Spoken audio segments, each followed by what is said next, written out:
사무엘상 24장입니다. 사무엘상 24장 1절 8절 오늘 선으로 악을 이기는 다윗입니다. 선으로 악을 이긴다.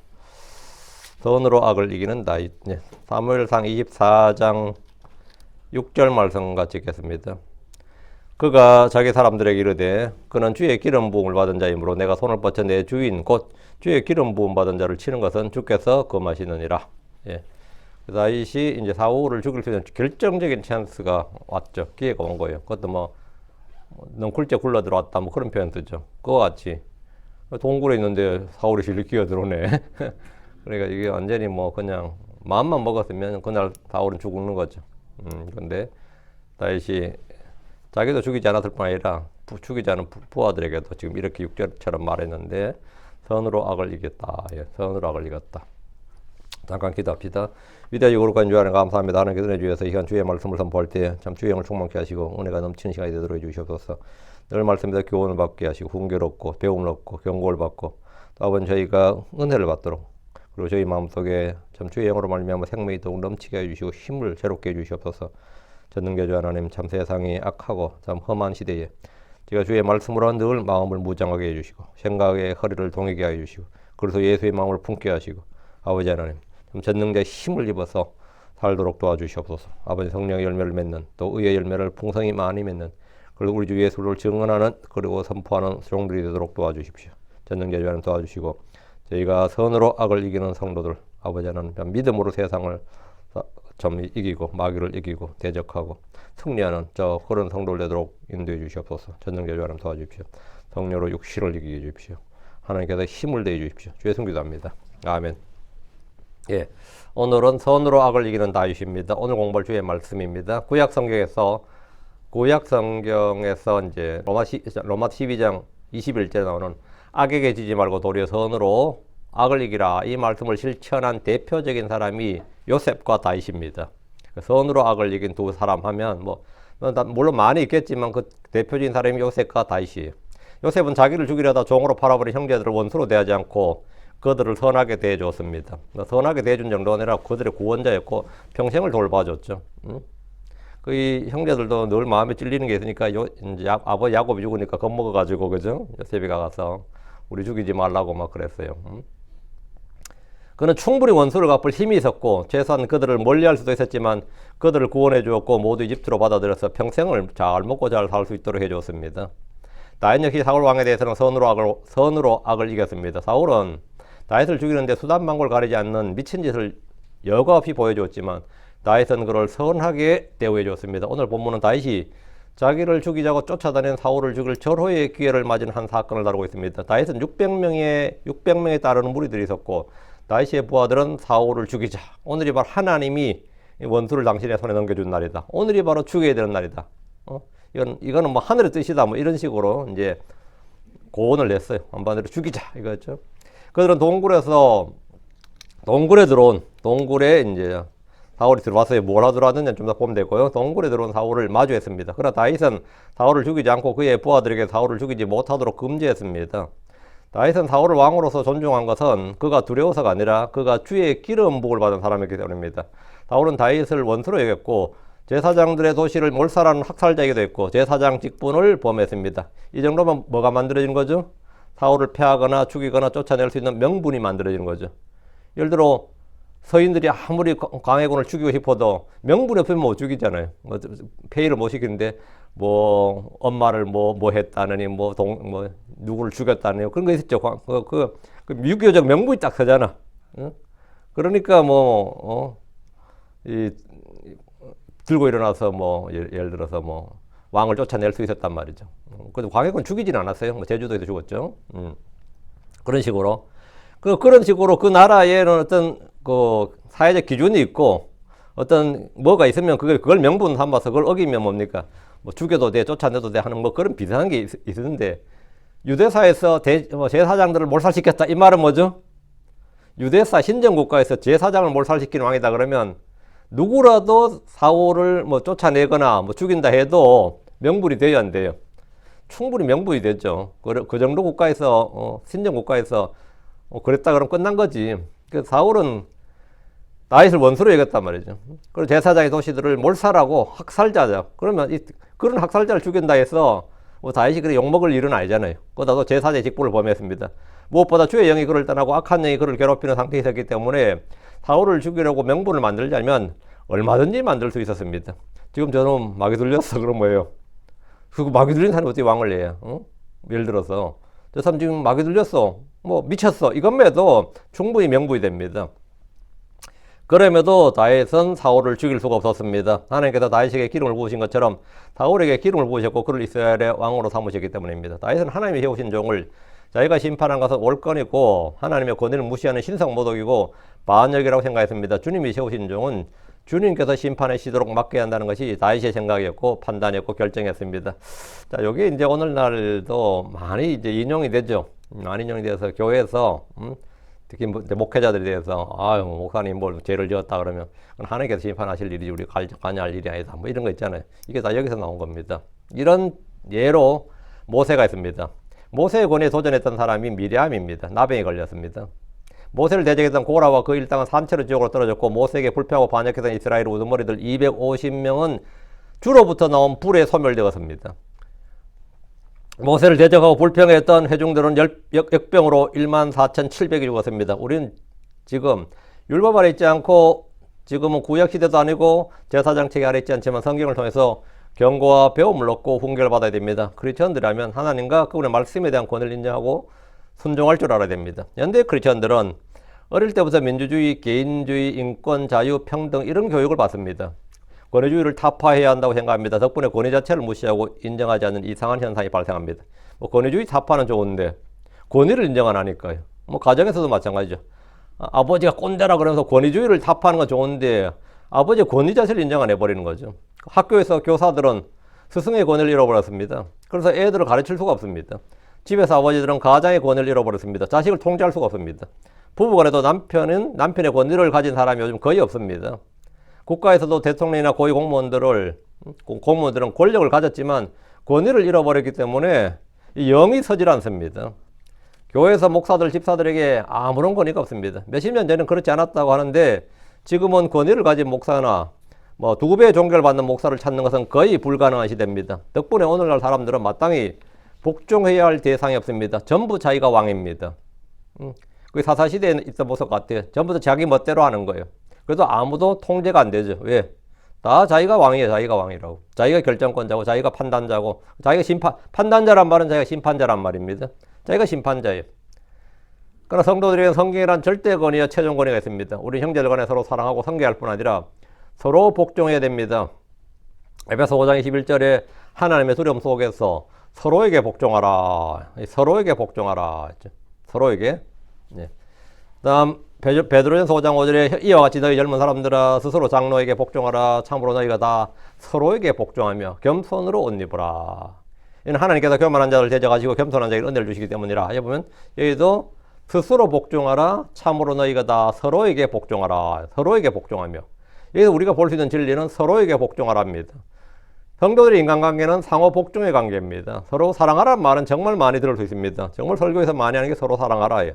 그러나 서로 복종하라는 말은 그렇게 많이 듣거나 배우지 못한 분들이 많을 겁니다. 주님은 하갈에게 돌아가 사라에게 복종하라 했어요. 돌아가 사라에게 내 주인 사라에게 복종하라. 나도 이제 뭐 아브라함의 자식과 이제 임신하고 이제는 뭐 동대동이지.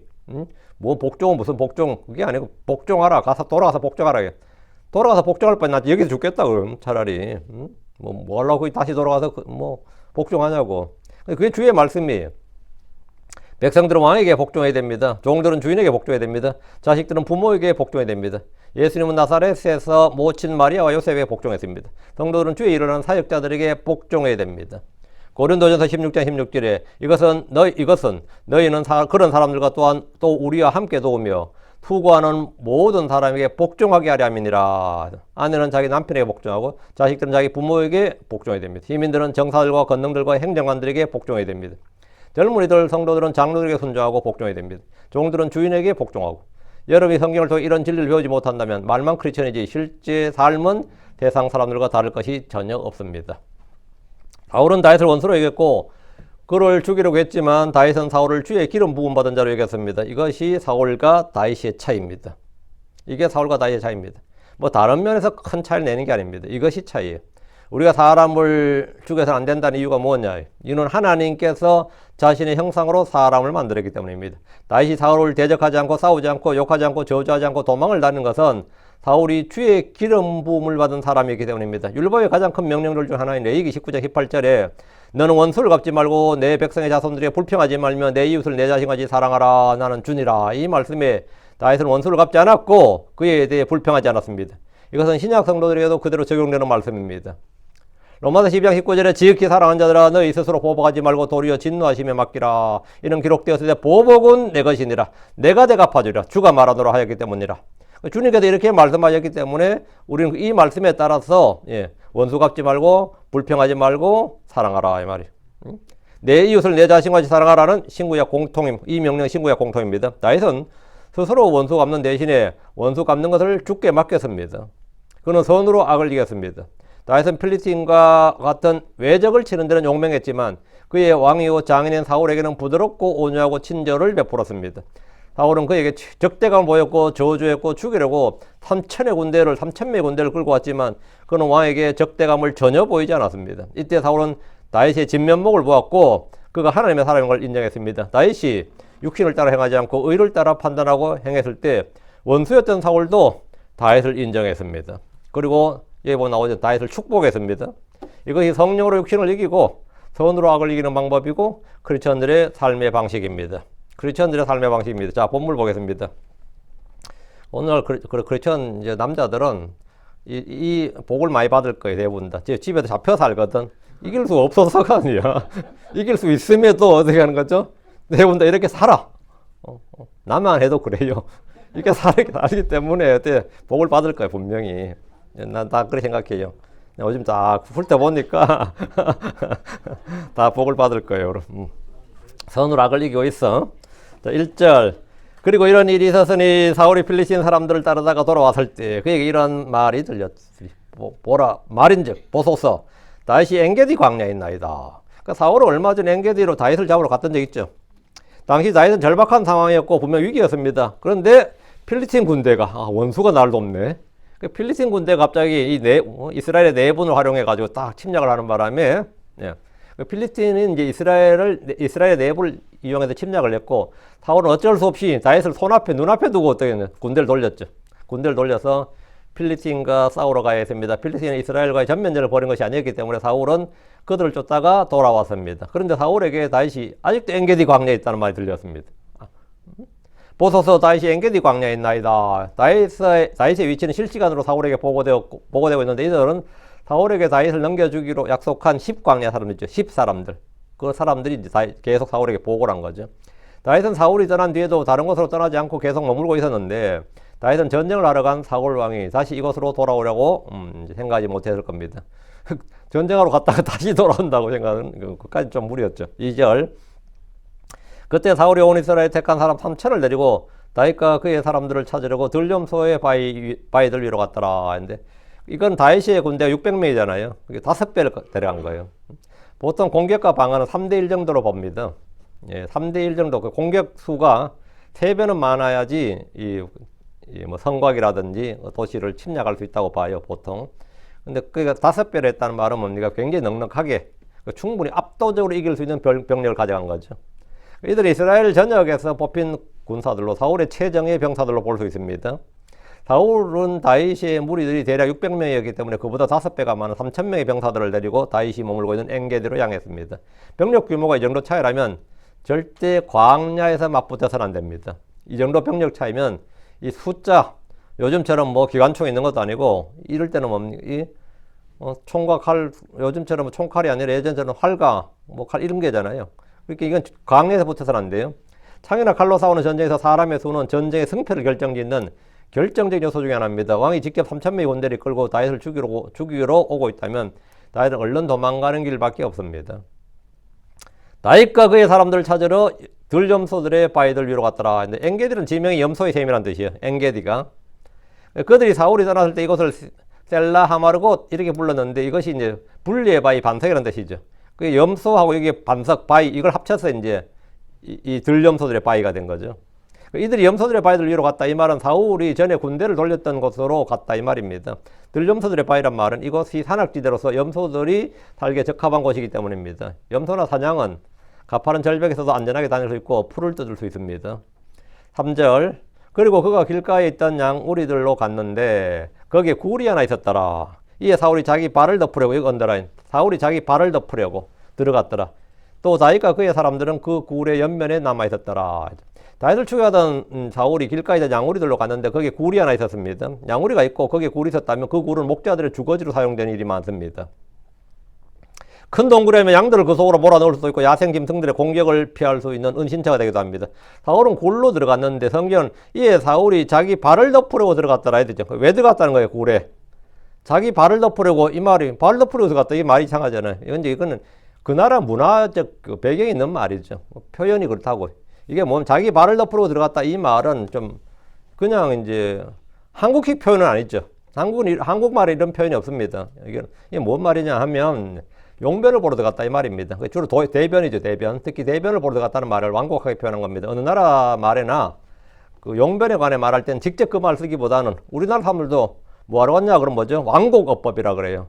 뭐 똥 싸러 갔어요. 이건 좀 이상하잖아. 볼일 보러 갔어요. 이런 식으로 이야기하잖아요. 그걸 완곡어법이라 그러죠. 그 대변을 보려면 바지를 내려야 되고 그럼 당연히 내린 옷으로 해서 자기 발이 덮이기 때문에 유대사에서 자기 발을 덮으려고 어디가 뭐 하는데 하면 지금 자기 발을 덮고 있어요. 이 말은 뭐냐면 그냥 지금 일을 보고 있다 이 말입니다. 한국 사람도 그런 표현 쓰잖아요. 그 일을 보고 있다, 뭐 하고 있다 이런 식으로 그 완곡어법이죠. 그런데 여기에 약간 이제 이견이 있어요. 사울이 어두운 굴에 쪼그려 앉아 대변을 보고 있는데 다시 가까이 다가와서 칼로 그의 옷자락을 베었다는 게 말이 되느냐 이제 이런 건데 그런 분들은 사울이 이거 동굴에 들어서 이제 자기 발을 덮었다 표현이 잠을 잤다는 표현일 거이다.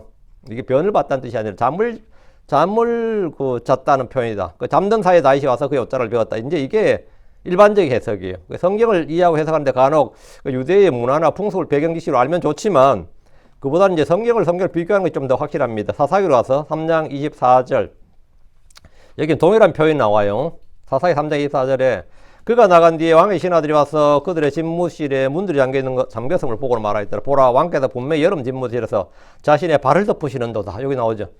여름 집무실에 뭐 한다고요? 왕이 자신의 발을 덮으시는도다 이렇게 나오죠. 자신의 발을 덮으시는다. 그럼 뭔 말 같아요? 신하들이 이제 문이 잠겨 있어. 그걸 보니까 왕이 뭐 하고 있다는 뜻이에요. 아, 지금 낮잠을 즐기시는구나. 이렇게 이해돼요. 아니면 왕이 지금 볼일 보고 계시는구나. 이렇게 이해돼요. 사사 에웃이 에글론을 왕을 암살해버리고 그의 집무실 나오면서 문을 잠가버렸어요. 그 왕의 신하들은 집무실 문이 잠긴 것을 보고 왕이 개인적인 용변을 보기 위해서 문을 잠갔다고 생각했습니다. 평소 왕의 집무실 문이 잠길 일이 없기 때문입니다. 여기서 쓴 표현이 보라 왕께서 분명히 여름 집무실에 자신의 발을 덮으시는도다 이거죠. 그들은 밖에서 아무리 기다려도 왕이 나오질 않아요. 그래서 열쇠로 문을 열었어요. 여기서 보면 뭐라고 돼? 25절에 뭐라 했어요? 신하들이 부끄러워할 때까지 오래 기다렸다 이랬죠. 이게 뭐죠? 이건 뭐 설사를 했나? 해도 너무 오래 하는데 이건 정상이 아닌 거예요. 잠을 잔다 그러면 몇 시간도 잘 수 있는 거고 그렇죠? 잠을 뭐 4시간 5시간도 잘 수 있는 건데 지금 그게 아니라 뭐죠? 신하들이 부끄러워할 때까지 했어요. 무슨 용변을 그리도 오래 보느냐 이건 말이 안 된다 이거. 설사가 났다 하더라도 이렇게 오랫동안 있을 수 없다 생각을 해서 문을 열어보았는데 이를 통해서 사울 왕이 동굴에 들어간 것은 뭐다? 변을 보기 위해서 온 거죠. 아마도 잠을 자러 갔다면 사울이 그래도 명색이 왕인데 미리 병사들을 보내서 안전한지 위험 요소를 미리 찾아내고 제거해야 됩니다. 이것은 왕의 경우에도 가장 기본입니다. 근데 사울 왕은 안에 누가 있는지 무엇이 있는지 미리 점검하지 않고 그냥 속에 들어간 것으로 보이는데 급히 용변을 해결해야 되기 때문입니다. 문제는 그 동굴 안에 다윗과 그의 부하들이 어둠 속에 딱 있었는데 밖에서 안으로 들어오는 사람은 안에 어둠 속에 사람이 안 보여요. 그렇죠? 빛 가운데 있다가 안으로 어둠 가운데 가면 안 보입니다. 반면 안에 있던 사람들은 밖에서 들어온 사람이 잘 보입니다. 그건 당연한 거죠. 아니면 이미 어둠이 익숙한 데다가 밖에서 빛 가운데 안으로 들어오니까 누가 들어온지는 환히 보이는 거죠. 동굴 밖에서 들어온 사람들은 안쪽 어두운 곳을 볼 수가 없고 안쪽 어두운 곳에 있는 사람들은 밖에서 누가 들어오면 잘 보이는데 사울은 그러니까 다윗과 그의 부하들을 볼 수 없었고 다윗은 사울을 볼 수 있었는데 딱 보고 있으니까 뭐죠? 다윗이 자기 발을 덮더라 이 말이죠. 자기 발을 덮더라 이게 뭔 말인지 알겠죠? 4절 그리고 다윗의 사람들이 그에게 말하였더라. 보소서 주께서 당신에게 보라 내가 내 원수를 내 손에 넘겨주리라. 이는 내가 보기에 선한 대로 그에게 행하려 함이라 말씀하신 그날이니이다. 그때 다윗이 일어나서 사울의 겉옷자락을 몰래 베었더라. 이게 왕의 옷이 이제 길고 하기 때문에 이게 가능한 거죠. 달메시 가서 옷이 쫙 펴져 있기 때문에 이제 살짝 벤 거죠. 다윗의 사람들이 다윗을 따른 600명의 무리들입니다. 그러더런 사울이 병사들도 없이 홀로 굴에 들어온 것을 보고 다윗에게 말했습니다. 보소서 주께서 당신에게 보라 내가 내 원수를 내 손에 넘겨주리라. 이는 내가 보기에 선한 대로 그에게 행하게 하렴이라 말씀하신 그날이니이다. 이어서 부하들이 행할 때 다윗의 부하들이 행하는 원수는 뭐죠? 사울이죠. 그리고 뭐 이거 내가 내 원수를 내 손에 넘겨주리라. 이건 이제 사울을 넘겨줬다는 뜻으로 했고, 이는 내가 보기에 선한 대로 그에게 행하게 하렴이라. 이 말은 뭐 죽여도 좋다. 뭐 이런 식으로 해석한 거죠. 이 말은 오늘이 바로 사울을 죽여서 사울왕을 죽여서 다윗과 그의 그 악연을 끊어버리자 이거예요. 오늘이 바로 그날이다. 다윗의 부하들은 지금 사울 왕을 죽일 때고 하나님 주신 절호의 기회란 겁니다. 주께서 다윗에게 기름을 부으시고 그를 왕으로 삼으신 것은 사울 왕을 죽이거나 쿠데타를 일으켜서 권력을 탈취하란 말이 아닙니다. 그런데 사람들은 아무 때나 주의 이름을 사용하고 주의 이름으로 자기 행동을 합리하고 정당성을 부여합니다. 누구나 그래요. 이거는 뭐 약간만 뭐 하나님 좀 안다는 사람들은 다 그렇게 말합니다. 사울 왕을 죽이려면 정당한 명분이 당연히 필요합니다. 그냥 죽이면 다윗이 왕이 되어도 사울을 죽여서 왕자를 차지했다, 불법으로 왕이 되었다는 오명을 벗을 길이 없습니다. 이럴 때 사람들이 찾는 그럴듯한 명분이 뭐냐? 하나님의 뜻이라고 하는 겁니다. 이 정치인들에게 명분이라는 게 얼마나 중요한지 모릅니다. 특히 유대 사회나 뭐 한국 유교 사회나 무슬림 사회나 다 마찬가지. 이런 이 종교가 지배하는 사회는 특히 더하죠. 여러분이 뭐 조선 왕조 신라 맨날 세종대왕 할 때 세종 아버지 태종이죠. 2대 왕이 정종인가? 정종은 형이에요. 이방가라고. 근데 태종이 동생이죠. 근데 태종이 동생으로 왕을 받은 게 아닙니다. 형님의 아들로 입양을 해서 장자로 명분을 받아 태종이 된 겁니다. 그 나이 차이 얼마나 난다고. 근데 왜 그 아들로 입양을 한 거예요? 동생한테 물려줬다니까. 동생으로, 형제가 형제한테 물려주면 나중에 또 형제 간에 싸움이 일어날 수 있으니까 아들로 물려줘야 된다 해서 입양을 지켜, 입양을. 그 동생이 나이 차이 별로 안 나는데 동생이 형님의 아들로 해가지고 장자로 해가지고 태종이 된 거예요. 그래서 본래는 세제가 돼야 되는데 세자가 된다고. 동생 제자 쓰지 않고 아우제자 쓰고 세자가 된다고요. 그 뭐 때문에 그렇게 그런 짓을 왜 해요? 그런 이상한 짓을. 명분이죠. 그 명분이에요.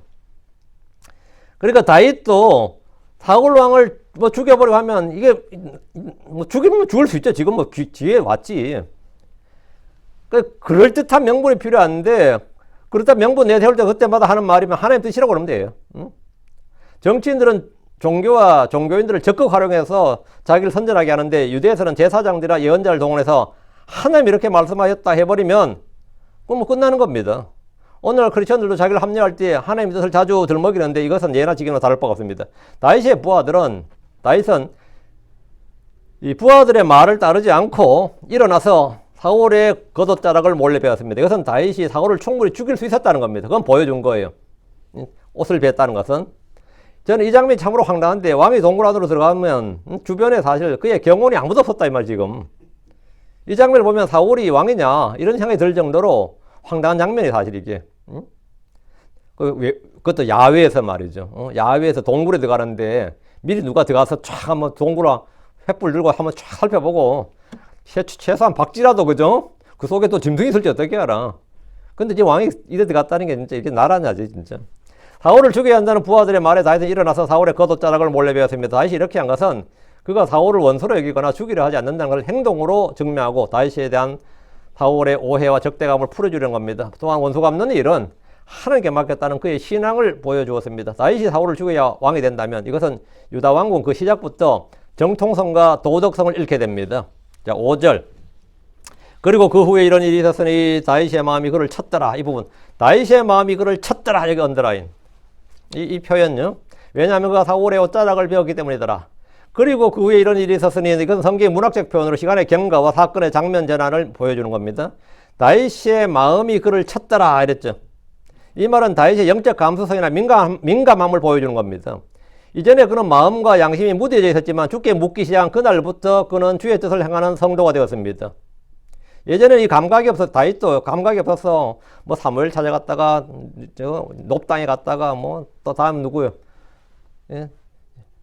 요나단 찾아갔다가 막 이랬잖아요. 그때는 뭐 우왕좌왕하고 필리핀 왕한테 아기스한테 갔다가 모압 땅에 갔다가 뭐 그때는 정신없었고 이제 그렇게 다 겪은 후에 이제 하나님께 묻기 시작했다 이거죠.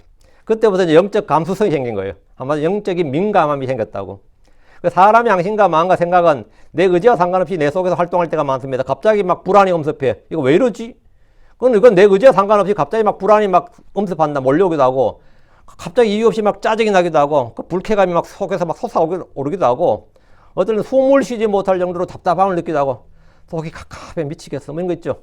속이 답답해. 한국말에 속이 답답해. 이 말이 그 속이란 말이 성경용어로는 다 영이에요. 속이 시원해가 뭐 영이 시원하다는 말이야. 속이 답답해 하면 뭐죠? 영이 답답하다. 그게. 속이 막 내가 막 끓어오른다. 속이 타오른다. 그 영이 타오른다 말이에요. 그 한국말은 영이란 말 안 쓰기 때문에 항상 속이라고 해요. 속병 났다. 이게 뭡니까? 성경용어로는 영병 났답니다. 한국말 사람 속이. 막 속이 지금 내 속이 아니야. 속이 말이 아니야. 이거죠. 그 한국 사람들이 속병이란 말이 있거든요. 한국말에 그 속병이 있습니다. 미국에는 없어요. 한국 용어라서 그 의학 사전에도 속병하고 이렇게 한국말로 등재가 되어 있습니다. 한국말로 등재되어 있는 말이 몇 개 있는데 그 중 하나가 속병이에요. 속병이 뭐냐요? 그 다윗의 마음이 그를 쳤다는 것은 그가 한 행동에 대해서 그의 양심과 생각이 그를 정죄했다는 것인데 이것은 양심에 찔렸다, 양심이 가책을 받았다, 죄책감이 들었다, 마음이 무거웠다 같은 히브리식 표현이 이게 그의 마음이 그를 쳤더라. 이게. 신약성경의 사도행전에 유대인들이 베드로가 전한 복음을 듣고 마음속으로 찔렸다 이런 표현이 있어요. 마음속으로 찔렸다 이런 표현이 있는데 그 프릭트라고 돼요. 프릭트. 그 뭐가 찔렸다. 마음속으로 찔렸다. 그래서 우리가 어찌해야 할까 이렇게 베드로한테 묻는 장면이 있죠. 그 사도행전 2장에 37절에 나와요. 마음이 찔렸다 이 표현이 나오고 사도행전 7장에 보면 스데반의 설교를 들은 유대인들의 마음이 뭐였다? 상했다 하는 표현이에요. 한국말에 상했다. 이게 컷입니다. cut to the heart. 마음이 칼로 베였다 이거예요. 그 마음이 베였다, 마음이 찔렸다. 이건 다윗의 마음, 그의 마음이 다윗의 마음이 그를 쳤더라. 이거 스트라이크예요. 스트로크. 때렸더라 이 말이죠. 이게 마음이 쳤다 이랬는데 주의 말씀이 성령의 검이기 때문입니다. 성령의 검은 뭐냐? 찌르기도 하고 베기도 하고 치기도 하고 이래 되는 거죠. 예. 주의 말씀이 성령의 검입니다. 그래서 어떤 이들은 달게 듣고 어떤 이들은 듣고 분노합니다. 우리의 말과 행동, 생각도 약간의 시간이 지난 후에 나의 어리석음이나 경솔함을 책망하고 후회하게 만들 때가 있습니다. 다윗 역시 자신의 행동에 대해서 곧 양심의 가책을 받았고 마음으로부터 책망을 받았습니다. 이는 그가 사울의 옷자락을 벤 것이 왕에게 크게 무례를 행하고 왕을 모욕한 것으로 생각하기 때문입니다. 당신을 죽일 수도 있었는데 죽이지 않았다는 것은 호의를 베푼 것 같지만 당한 입장에서 보면 굉장한 수치와 모욕입니다. 그렇죠? 당신을 죽일 수도 있었는데 내가 안 죽였다. 그걸 보여주는 거는 뭡니까? 사울 입장에서는 진짜 이제 그런 수치와 모욕이 없죠. 왜냐하면 그가 사울의 옷자락을 베었기 때문이더라 했죠. 다윗이 아닌 다른 사람들이 이런 일을 해도 아무런 양심의 가치를 느끼지 않을 겁니다. 왜? 영적 감수성이 다르기 때문에요. 똑같은 일을 해도 어떤 사람은 양심의 가치를 느끼고 마음에 찔림을 받지만 어떤 사람들은 그게 뭐? 내가 뭐? 이래 나오잖아요. 그게 왜? 그래도 우리가 그렇게 교회 욕하면 되겠냐? 그렇게 목사 그렇게 씹으면 되겠냐? 오징어 씹듯이 씹으면 되겠냐? 그게 뭐? 이런 사람이 있고 어떤 사람은 내가 계속 마음이 무거운 사람이고 그래요. 성도들에 대해서 이야기할 때도 마찬가지예요. 여기 여기 가까운 여기 파리바게트만 가도요. 여러분 10분만 거기서 빵 고른다고 한번 서 있어 보세요. 사방에서 교회 이야기 나옵니다. 거기 무슨 여기 대부분 크리스천이라 그런지 사방에서 테이블마다 교회 이야기가 나와요. 어느 집사 죽일 놈, 어느 권사, 어느 목사, 어느 누구 막 계속 교회 이야기 나옵니다. 그거 보면 제가 한 바퀴 돌아봤어요. 무언 하면 교회 전부 다 교회 이야기하고 있더라고요. 그러고 나서 뭡니까? 그럼 마음이 시원해집니까? 영이 시원해져요? 아니죠. 근데 또 끌탑에서 마음이 엄청난 가책을 받느냐? 그것도 아니에요. 왜? 감각이 없습니다. 영적 감각이 없다고. 그 잘못이라 죄라고 생각을 안 한단 말이죠.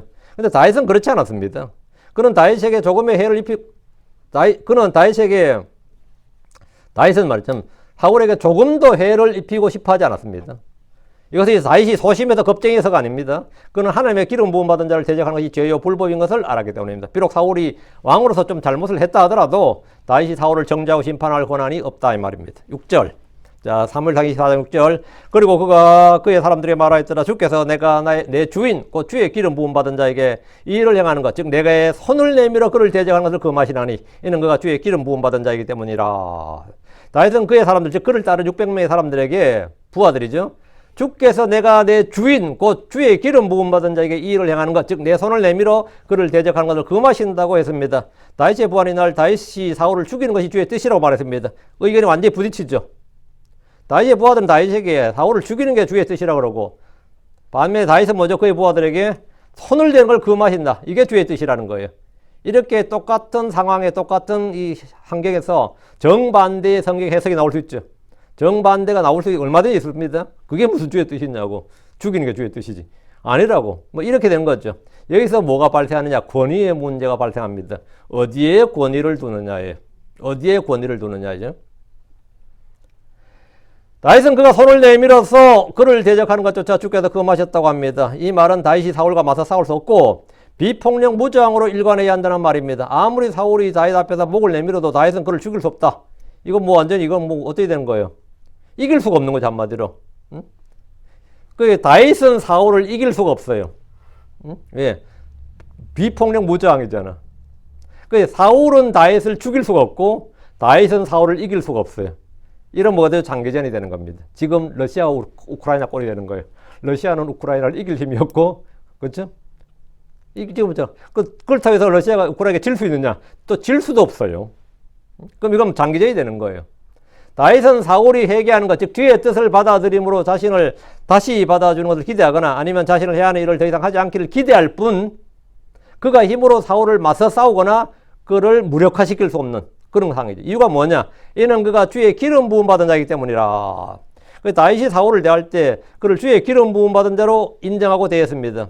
사람들은 사울 왕이 마귀 들렸다, 미쳤다, 다윗을 죽이는 데서 정신이 팔렸다, 사리 분별 못한다, 판단이 흐려졌다, 정신없다, 지금 뭐 노망 들었나, 별 생각을 다 할 수 있어요. 그래 말할 수 있고 정죄할 수 있고 비난할 수 있습니다. 그러나 다윗은 자기를 죽이려고 온 사울을 주의 기름 부음 받은 자, 나의 주인이라고 했어요. 다윗은 사울을 주께서 기름 부으신 나의 주, 나의 왕으로 행함합니다. 이것은 사울에 대한 존중이 아니라 하나님의 권위에 대한 순종입니다. 다윗은 개인적인 감정을 따르지 않고 무리들의 의견을 따르지 않았습니다. 그는 개인적 이해관계나 유불리는 전혀 따지지 않았습니다. 그가 생각한 한 가지는 주 하나님과 그분의 의와 그분의 영광이었습니다.